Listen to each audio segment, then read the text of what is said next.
Well, pretty scales. much, yeah.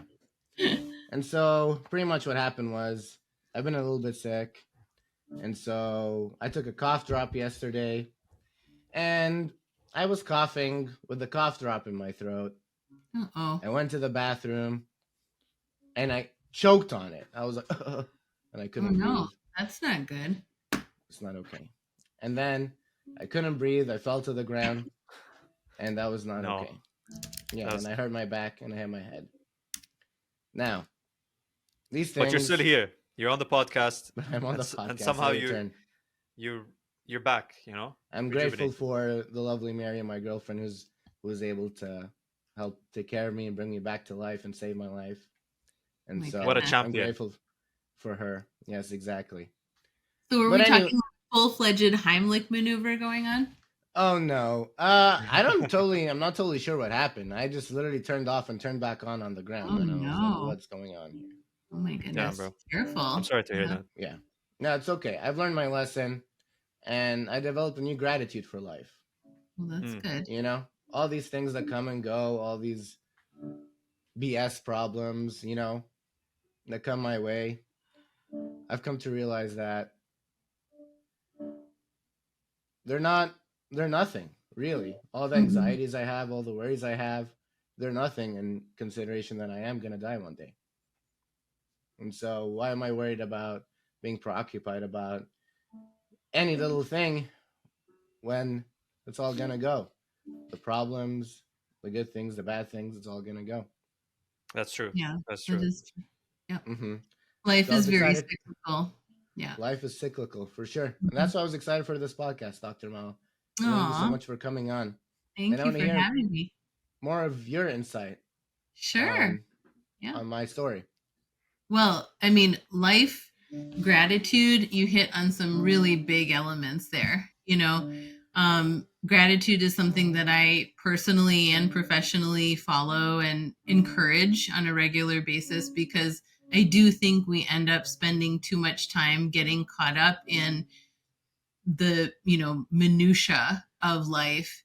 And as a result of getting pulled into the minutia of life, we lose sight of, or can lose sight of, what life is really about, what it needs to be about, you know?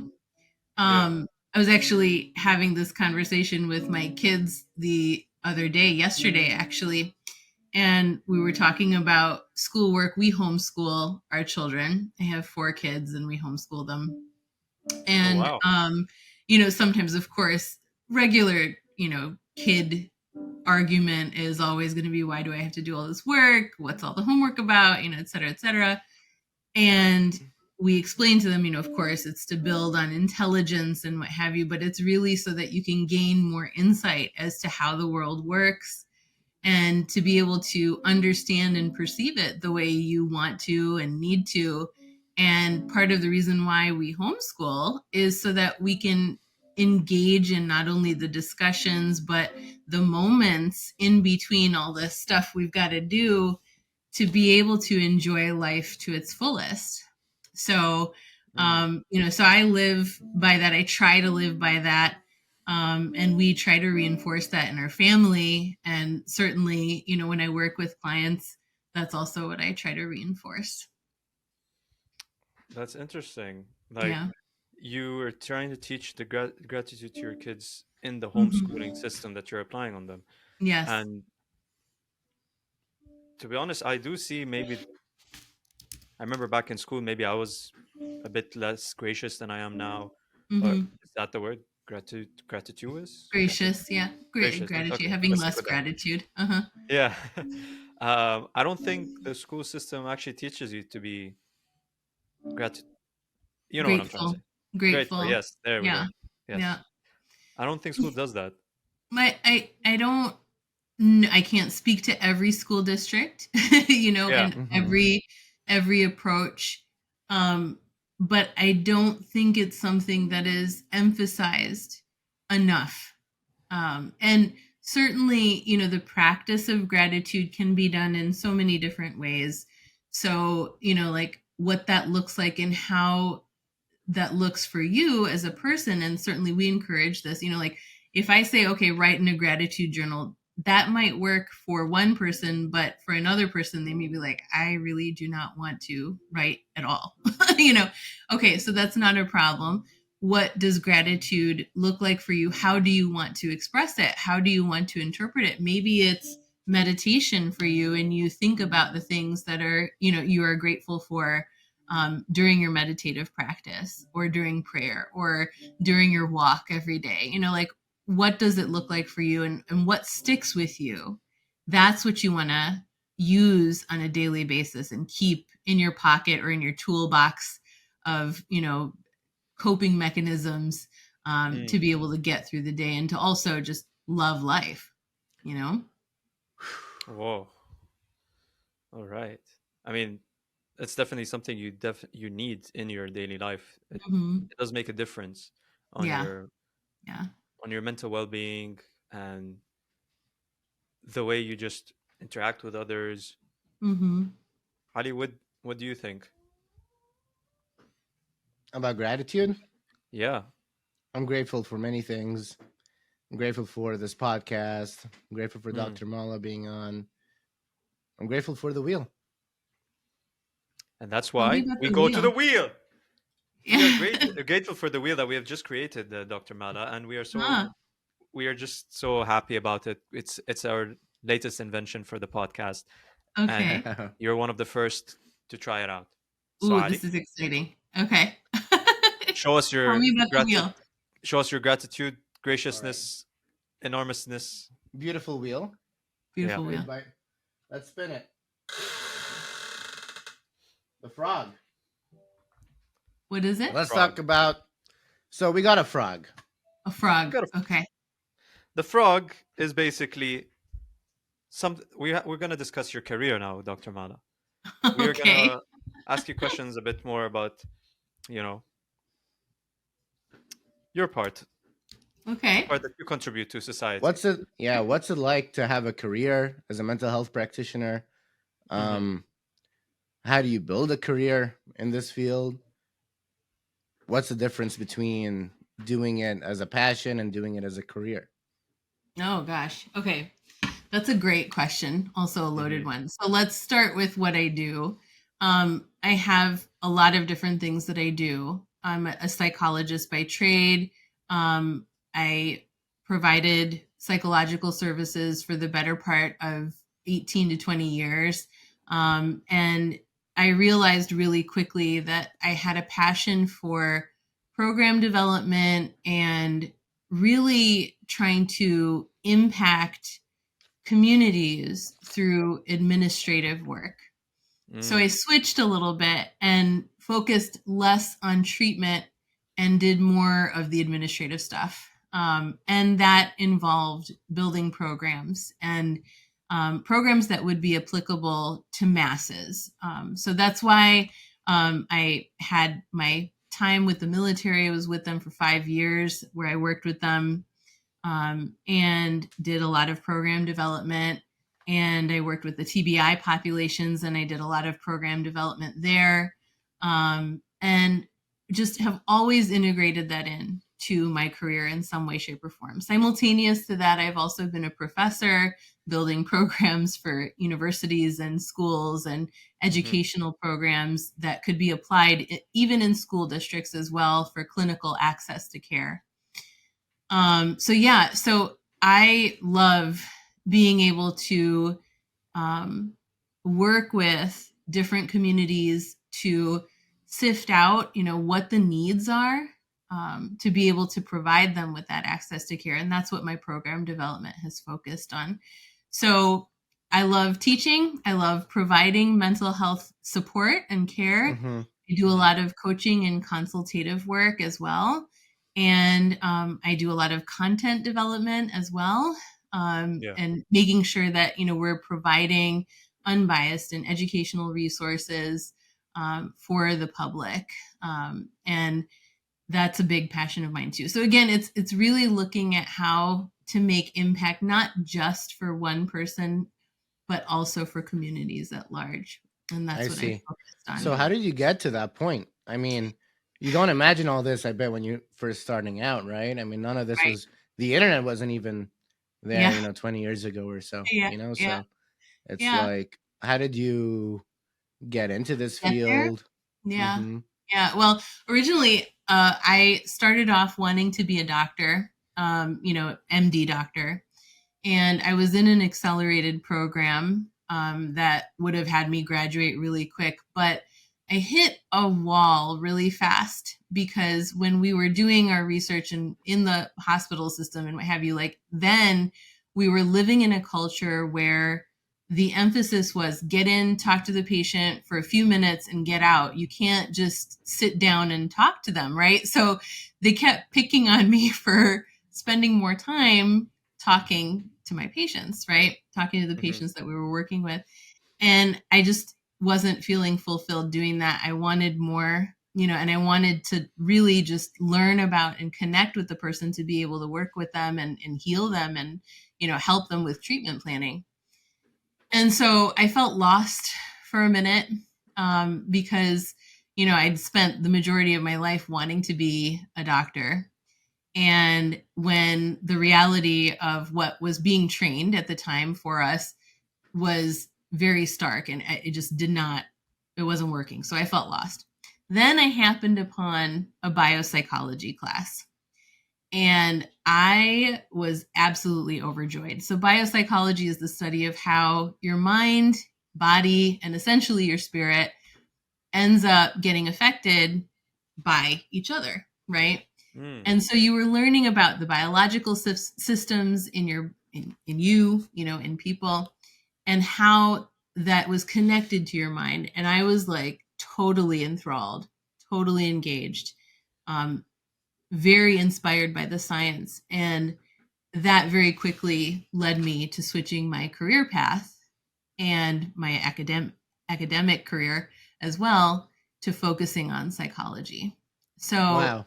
yeah, I Yeah. was so excited. Once I found it, once I'm so glad I took that class, but once I took that class, and at the time biopsychology and cognitive sciences was not known prominently, like nobody really knew Yeah. what it was. I Mm-hmm. took it to my parents and my parents were like, what are you going to be able to do with that? Like tell us that you can have a career and then we'll give you the good to go. So I said, listen, minimally I'll be able to teach. So yeah, they were fine, but more than that, they were also very happy that I was, feeling the connect. I was definitely joyous in Yeah. finding that field. So that was where I started. I started with biopsychology and cognitive sciences, and when I Wow. went Hmm. through that whole degree, I very quickly, of course, emphasized and understood that I wanted to talk to people. I wanted to learn about them. I Yeah. wanted to Yeah. learn about how the mind and body were connected for different people and in different situations. And then I discovered that I wanted to work with families and children and Mm. relationships. And that took me to my marriage and family degree. So I was able All right. to do my master's in marriage and family psychology and, studied that intricately. And then that just led into the doctorate program. Yeah. So What did we So yeah, learn, Said? What did we learn I'm here, just Said? there's Yeah. there's a lot to break down, to be honest. I'm trying to process between all of the degrees, like biopsychology, the mind, the the body, connecting it all, and then there's the yeah, family, and it's like I'm a bit slow. So, yeah. No, you're fine. You're fine.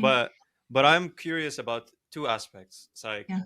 obviously your relationship with your parents, about this, taking on a field that you're essentially being a pioneer in, where it's Mhm. not recognized, and you're just like telling them like, yo, I got this, just support me, and maybe back off. and this, and the second thing is like, why transition into families and marriage counseling?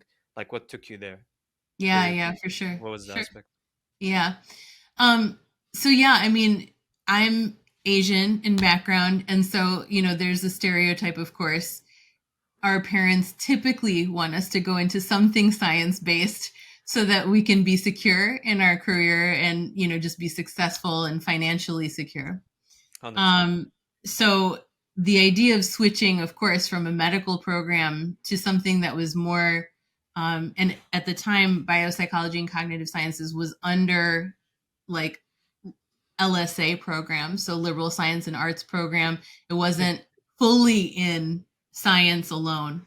Yeah. So that was a little bit, like of a thought based moment for my parents where they're like, what is this? We've never heard of it. Like, what can you do? What's the security? Right. And when I explained it to them, both of my parents are and were professors. I say were because my father has since passed on, but my mother is still Oh, with sorry us, to and hear. both of them were professors. So they were like, tell us what you can do. We just want to make sure that you were secure, that you have a path outlined. And so they saw it. But I'm also the person who loves to have multiple doors open at the same time. So I take one thing and I like to be able to say, how many ways can I repurpose this? Mm-hmm. How many ways can I use this? So I knew that teaching was always going to be part of it because I love Mm, teaching and I love engaging with students that way. But in terms of practical application and being able to, again, make an impact in communities, I was very intrigued by family dynamics and relationship dynamics and, children and development of children and how all of that just is intertwined and works together. So that's when I said, okay, I think I want to focus on this completely because we don't have enough. And again, at the time, we didn't have enough people who specialized in marriage and family, and especially in and from a cultural approach, right? So again, coming from a culture where mental health is stigmatized, talking about things is stigmatized. I was definitely interested in breaking through that and removing barriers so that again access to care was there, but access to care in cultures and situations where people are believing or have believed that it's not something that we can do, right? mm-hmm. Yeah. So that was what motivated me there. The importance of being able to have mental health support and services amongst families and for relationships, not just for the general population, but also to service different cultures as well. Mm-hmm. Yeah. Yeah. No, that's great. Like you don't want to just like, just lock yourself into one group of people. You want to Mm-hmm. just be generally helpful Mm-hmm. because it will restrict you obviously if you're just focusing on one group. And I mean, you might come off as a racist, to be honest. Like if we're just being honest, like if you're just focusing on your one group, then you'd be like, it's like, okay, I don't want to work with anyone else. It kind of ostracizes you, if Oh, especially if sure. you're like, especially like in the US, if you're in a melting pot where there's Mm-hmm. so many different cultures and everyone wants to like, combine communities, work together, collaborate. It's hard to just like stick to one community. It doesn't Said, I'm necessarily Oh, gonna mesh so disagree well. with you right there too a little bit too. I'll give you some pushback. I'll give you an example too. Okay, okay. You know, Let's we're it's a Lebanese. discussion. Let's go. I grew up, yeah, in Arabia. I lived in Kuwait, and then I lived in Lebanon. And mental health awareness in Lebanon and the Middle East is way different than it is here in the United States. oh, I believe And it. Yeah. yeah, for sure. And I think Mm-hmm. culture to culture is way, way, way different, and each Yes. culture has its own demands and needs. Mm-hmm. Um, when I was a kid, I remember my grandpa would say stuff about all these people who, um, like are suicidal, are just very weak. You Mm-hmm. know, people Yeah. who are depressed need to just work harder. Snap out of Oh, it. yeah. Mm-hmm. All kinds of mentalities like that. Mm-hmm. And I think we need to support these kinds of communities to educate them, and you have to approach it in a way different way than you are going to approach a different kind of community who's at a different Sure. level of awareness in mental health. Yep. Hmm. Yep. So that's why I think, yeah, exactly, you can tailor to different communities and cultures Mm-hmm. in different ways and focus on them. um yeah, that's my opinion. Yeah. What do you I mean, think, Dr. you're Mala? Absolutely. No, I mean, there are nuances across different cultures. There's also similarities. That's, I think, from a very young age, I was also, so intrigued at how there's so many similarities between cultures, and I loved that. Right, I'll just give Hmm. you an example. It's not related, but I love music. I was brought up in a very musically based and artistically based family, and I was trained in Indian classical vocal music and a variety of instruments and things like that. But aside from being passionate about the Indian music and Indian classical music, I Hmm. always was in love with other cultures' music too. So I loved a lot of Celtic music. I loved a lot of Middle Eastern music. And in Yeah. listening to them, I would always find the similarities. For example, again, this is a tangent, but related. Um, the Middle Eastern tabla, right? Hmm. We also I- in Indian music have a tabla, a set of tablas, totally different sound, but the rhythms and the beats and what we mm, would call in Indian music the bowls have similarities. And so I would always look for the things that made them stand apart and be unique, but yeah. also where they were similar and how they could come together, right? And so, from a psychological perspective and from a mental health services perspective, that's also what I did, right? I was always wanting to know about what the differences were, but also unify through the Yeah. similarities, even if the similarities were in some of the difficulties, right? Mm, Because then you can talk to so many different people from so many different backgrounds and address what those needs are. So that again, part of my studies, was a big part of what I focused on as well. yeah, like it's so interesting the fusion of different cultures. Like, for example, you were talking about musical instruments and how Hmm. they can be similar in different cultures, that they would have the same instrument. Um, so fun fact, I just want to share. Do you guys know what a baklava is? Ali, for sure, Yes, you know. yes. Okay, so where do we all believe that baklava originates from? Oh, that's a great question. Turkey. I Okay, Ali says Turkey. Where do you say, Doctor? Oh, I'm just gonna take a stab. I'm gonna say Morocco. Okay, so it originates from the Crimea region, Crimea. Really? Oh Apparently, wow, yeah, because it's Eastern exactly, I just found European. out about this today. Wow. Exactly, Eastern European. That's amazing. and because that place has been invaded by so many different empires, Hmm. and the word for it just became, messed up over in multiple languages. Because at one point the Greek Empire took over there, and the actual dessert was made because the layers in it represent the difference in Mm, like the multiple cultures within that Oh city. wow. that's So, interesting. and then yeah, the Greeks took it to, like they took that dessert and used it, and then the Turks took over Greece and they had it, and then obviously it spread out throughout the Ottoman Empire. That's why we have it all over. All over the place. Yeah, that's really Hmm. interesting. Yeah, that's a fun fact. Yeah. Oh my goodness. I have a question about the difference between mental health approaches in the West and the East, because I think Mm, you have a unique position where you kind of understand both worlds. yeah. Um, Hmm. Yeah.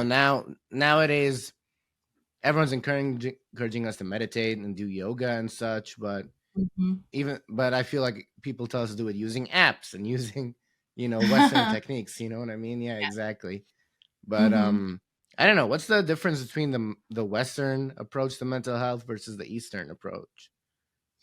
So, a lot of Western approaches don't necessarily incorporate what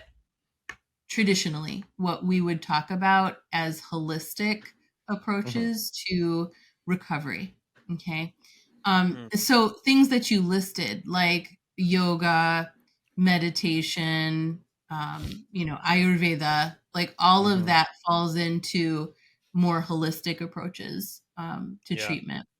And those holistic approaches to treatment can be integrated into what we talk about as standard of care, evidence based treatment, which would be like cognitive behavioral therapy, dialectical behavioral therapy, psychotherapy, so on and so forth. Okay. So our Western approaches are almost what the way I see them is like a framework. But Mm-hmm. my own practice, and also I was, very lucky to be trained by wonderful professionals who encouraged a more eclectic approach to not only practicing, mental health care, but also analyzing people and being able to see, like, okay, what do you need, right? Asking, what do you need? What does each individual need? Because not every individual is going to fit just one framework and that's it. You have Yeah. to be able to customize. And that's through that training and through my various experiences. That's actually part of the reason why I really loved program development, is because I wanted to focus on being integrative. Okay. So I love taking Western concepts, theories, treatment planning, techniques and evidence-based approaches, but combining them, integrating them with a lot of our Eastern philosophies and Eastern approaches, because Mhm. that allows for a good amount of customization to the person that you're working with, but offers a really good holistic view, a 360 view, if you will, of a person's life. So it sounds like it's adding structure to the holistic Mm-hmm. methods, and Mm-hmm. but at the same time, I do feel like sometimes the Western approaches can have maybe this, like you were saying, a bit of a generalized feeling to it. Mm-hmm. So would you which one would you lean more to? Like which one do you think is the right approach? Uh, I wouldn't say that there's a right or wrong approach. It Okay. depends on the person and what works for the person. The answer to that, what's right, is what works for the person that's safe and appropriate, right? Mm. Um, so, you know, Ali, you might come to me and you may be like, listen, I need structure, you know, I need discipline, you know, and I need a deadline. And that's going to require exactly that, right? But Saeed, you might come to me and you might say, listen, if you pressure me too much, I'm basically going to just retract and I'm not going to do anything at all. So to me, I would Yeah. say the way we look at structure for you is going to be a little bit different, right? And we have to make sure that we're integrating things that speak to you so that you can feel incentivized and motivated. Not that in your situation, hypothetically, Ali, that you wouldn't need the same thing, but it would just look different, you know? So that type of customization would really, or, looking at both of you very specifically to your life and your lifestyle choices and what your preferences are, would call for more of an integrative approach. Maybe one would be heavier on structure while the other one would be a little bit looser on it, you know? Mm. Mm-hmm. And how would you differentiate? Like, how do you know who's looser? How do you know who's more structured? Talk to them. Get to know them. Each person's an individual, which is the Yeah. opposite of maybe Western science, because I believe all of Western psychology has a lot to do with more general studies with a mass population. That's how we Mm. came up with the DSM, with different diagnoses, with Mm-hmm. medications. This medication will work Sure. for Medication 30% of people. management. Yeah, Mm-hmm. totally. Doesn't mean it's gonna work for you, or you know, it might not, but it's not very individual. So The yeah. the thing that's really revolutionary is that Western approaches are now becoming more and more integrative because of the awareness towards other modalities that go beyond just evidence based care. Okay.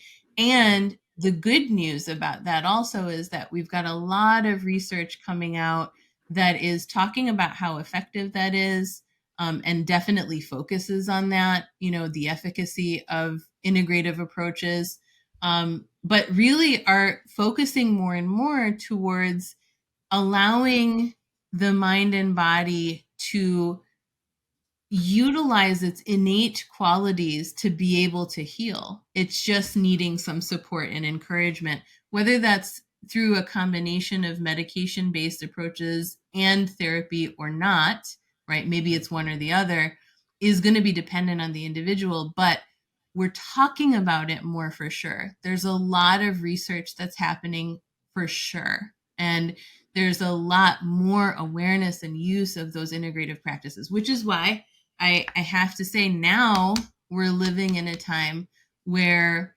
integrative medicine is a for real thing. It is Yeah. gaining more prominence, naturopathic medicine being integrated in, having these types of practitioners be more accessible, that is a reality, and that is there offered as support in Western society now.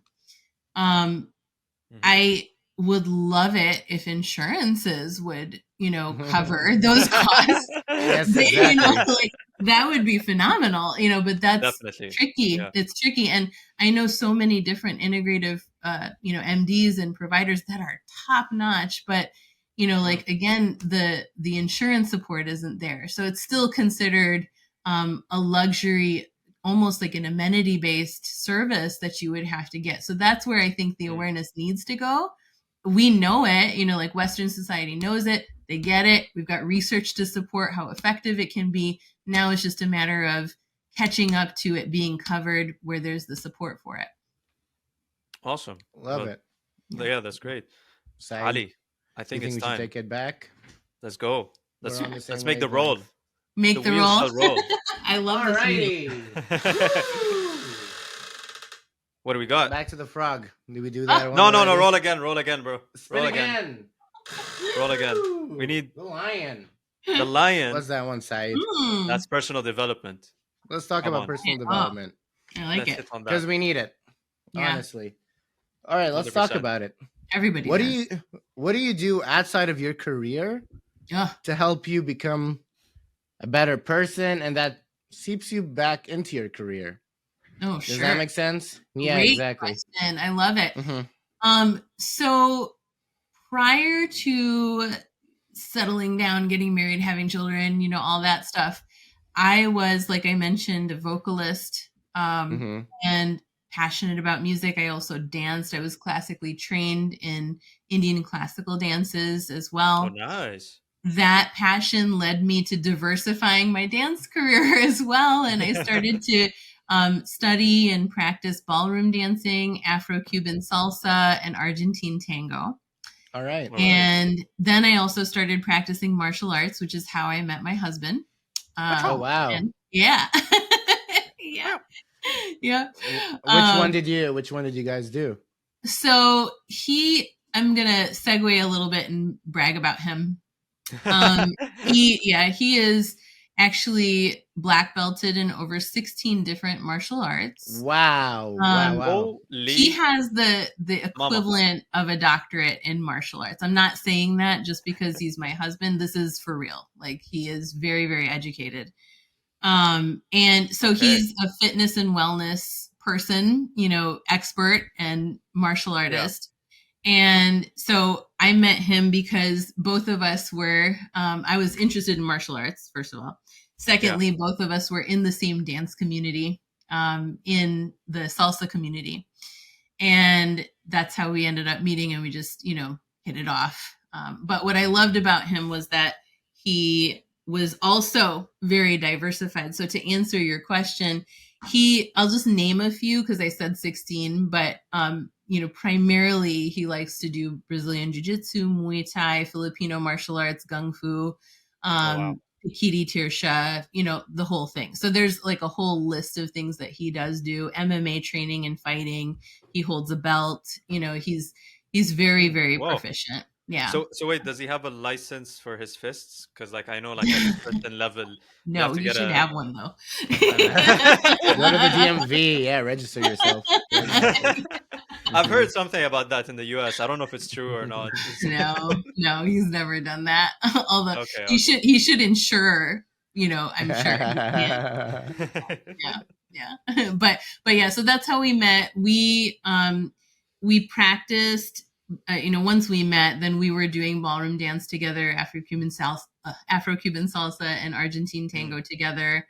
and focused a lot on that. So, to answer your other question of what I like to do outside of my career is focus on that. And, recovery, everyone is recovering from something, right? Hmm. Mm-hmm. And Mm-hmm. I found recovery through all of that entire world of dance and music and martial arts. And then that took me back to my studies as well, because again, taking integrative approaches, learning about how these different types of out of the box things can help you with psychomotor coordination, with cognition, with memory, with all of it, your mood, releasing neurochemicals that instantly will make you feel better. Like all of that led right back to my career. So, and what I do as a practitioner. Mm-hmm. So that's what I do outside of mental health practice. But also, I have 4 kids. So my kids are on the daily, they're my heart and soul for sure. And being able to connect with them and give them what I know, and my Mm-hmm. husband for sure what he knows, like that's a big part of what we focus on as well. And I wouldn't call it a hobby, but it is kind of a hobby because we always try to see how we can be unique and different with it. Yeah. Which is also another reason why we homeschool, so that they can get more of the world. We wanted All to give right. them the world, so It's so how we cool. did that is That's the awesome. key. Yeah. Yeah, just, you doing this personal development of yours, this hobby, end up Mm-hmm. giving you a relationship, ending Mm-hmm. up helping you with your career, which Yeah. helps you with your finances. Everything ties together, honestly. All Yeah. these different, such a butterfly effect life Yeah. is, And Yeah. yeah, I Yeah. was thinking about earlier too, when you were talking about how you didn't know what you were going to do in your career, and then you found this biopsychology, and Mm-hmm. it just hit you, and then it just, from there you move on. Yep. So, Yeah. and you wouldn't have known that No. beforehand. Before that, you'd have been like, where am I going to go? Yep. But then you Mhm. just found it, and it took you on the path. So Yeah. Yeah. it gives me more confidence knowing that everything's going to work out. You just move forward step by step, and Yeah. things will align.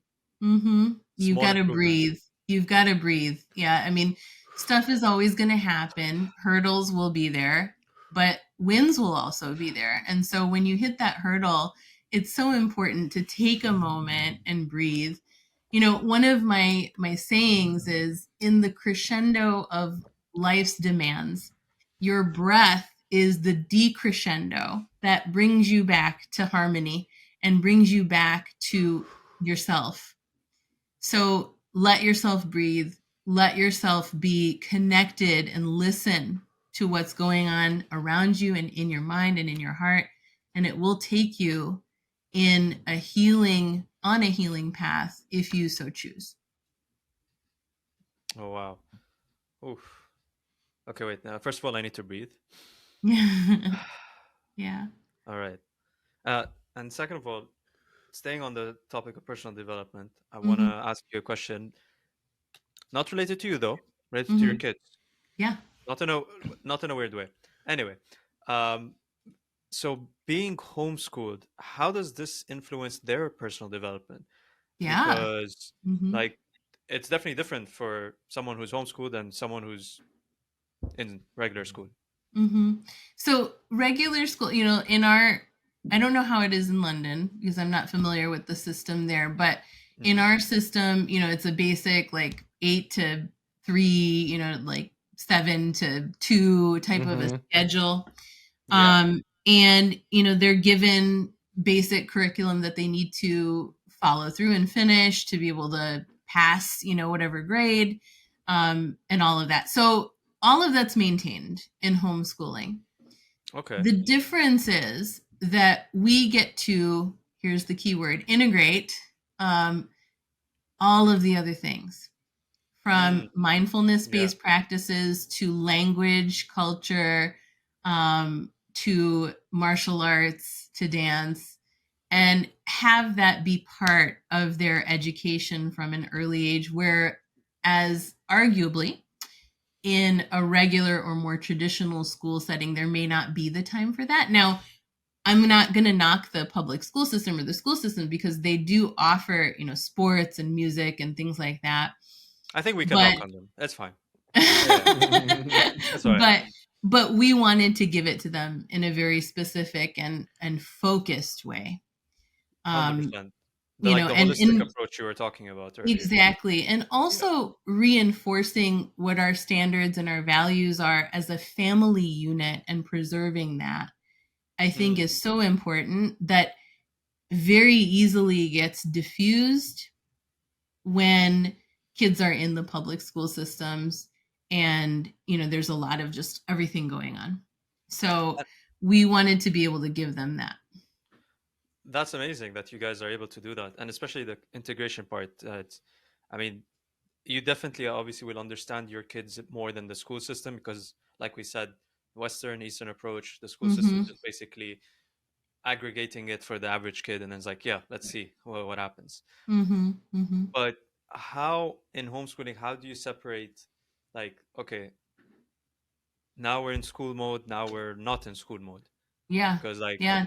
I'm assuming they're going from their bedroom to the living room, or I'll tell you. I'll break that down for you.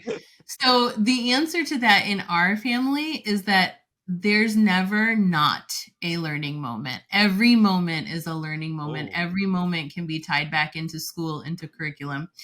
I think for my kids, unlike other kids where, they'll get like summer break and all of that, we don't do that. School is actually year round.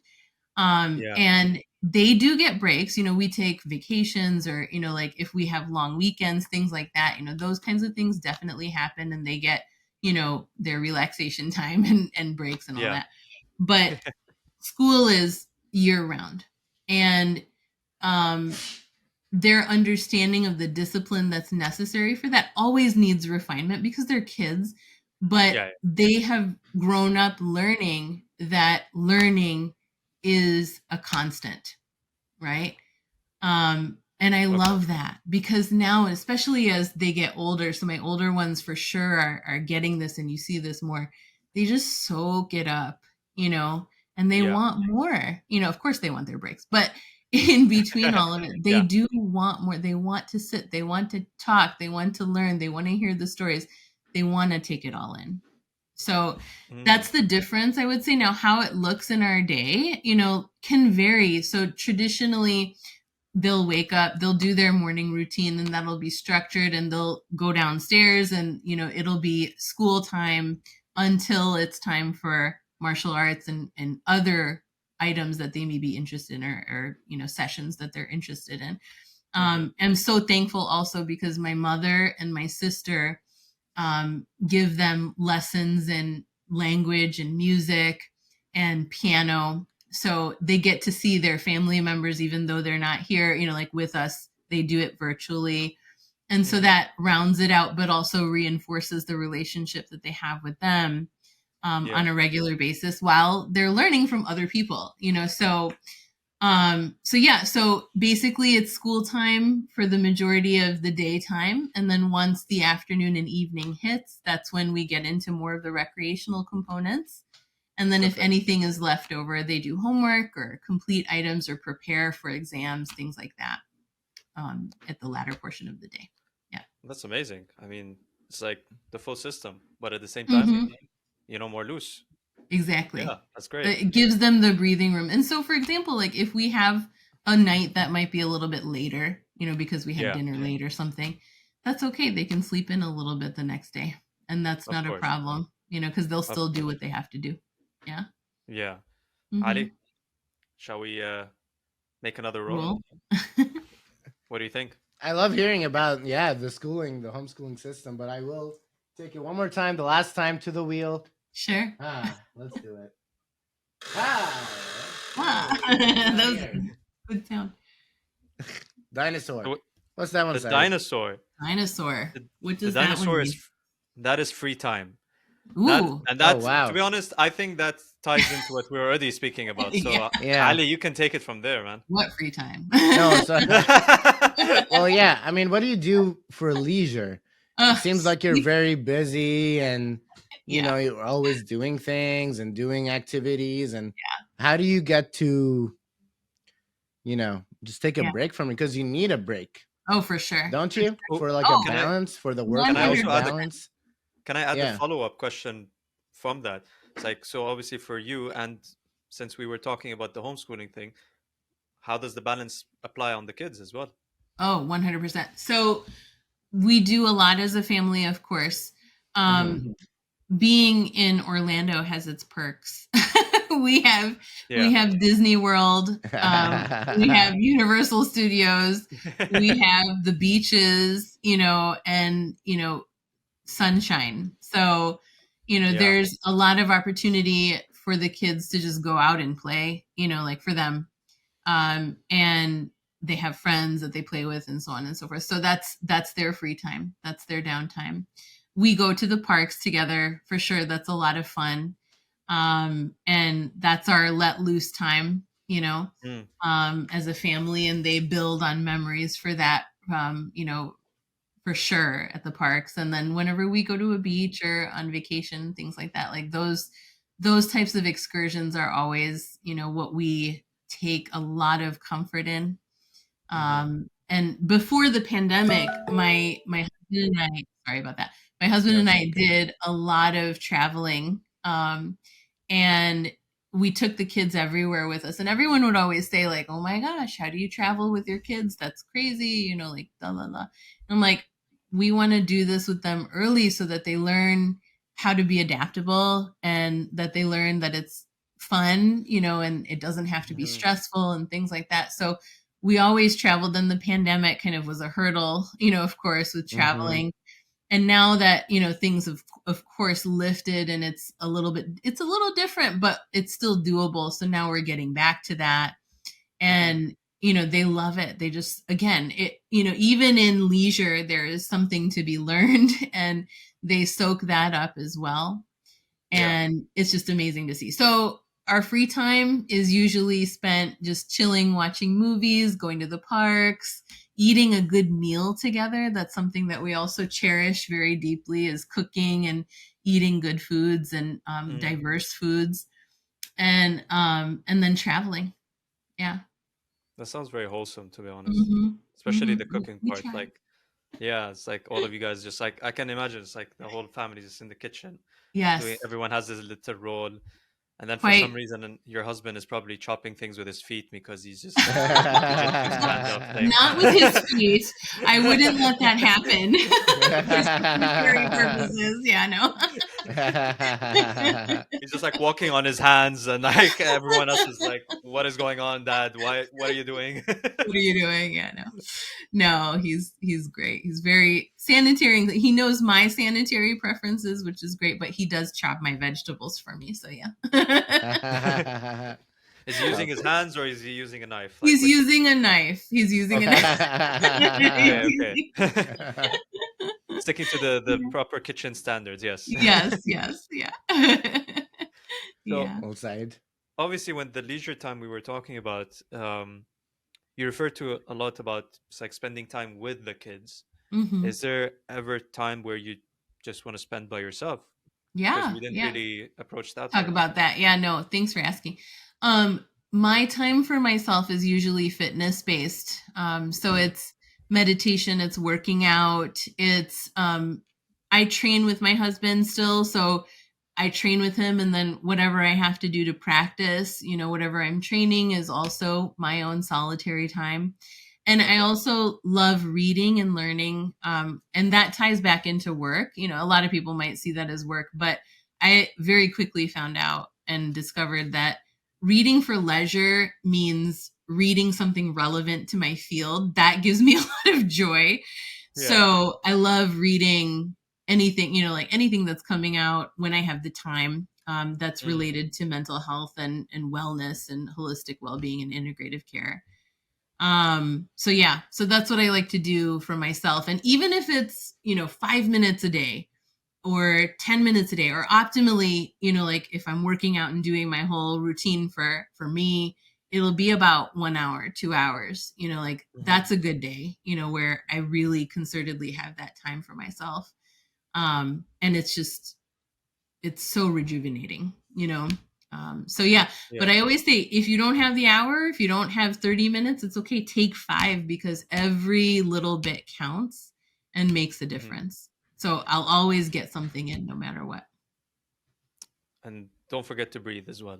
That's Exactly. an important one. Exactly. Yeah. Yeah. Ali, What did we I'll learn let here you. today, Saeed? Well, there's a lot to break down. We started off with learning about biopsychology and West and East approaches, having programs that are more customized for like different. My brain is farting, Different but people. Yeah. yeah, Yeah. like Unique presentation. Yeah. Yeah. but I mean it was such an insightful episode. Thank you, Dr. Thank Mala. you. I mean, like, especially Of course. we're going from different approaches for psychology, different schooling methods. Mm-hmm. We attack the public school system just a little bit, you know. But all in all, very wholesome, conversation. And Holistic. thank you so much for all the information. Of Um, course. Thank where you for can everyone having me. find you? Anytime, anytime. Where can everyone find you, and how can people connect with you? Yeah, sure. So my website, www.drmala.net, or my social handle, which is at the official Dr. Mala. Yeah. Awesome. Well, you guys heard it from the best. Thank you for watching another episode on A to the Show. Don't forget to subscribe. And this is how we end it. Salute to cover the camera. Thank you. Thank you. Peace. Goodbye.